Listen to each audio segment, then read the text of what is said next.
IDLC পরিবর্তনের পথে বাংলাদেশ। বাংলাদেশকে ম্যানুফ্যাকচারিং হাব হিসেবে গড়ে তুলতে চট্টগ্রাম ও আশপাশের টার্মিনালগুলোর সক্ষমতা বর্তমানের চেয়ে 6 গুণ বাড়ানোর সিদ্ধান্ত নিয়েছে সরকার।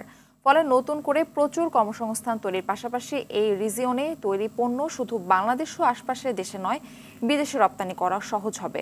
সম্প্রতি চট্টগ্রাম সার্কিট হাউসে সাংবাদিকদের এই তথ্য জানিয়েছেন প্রধান উপদেষ্টা প্রেস সচিব শফিকুল আলম।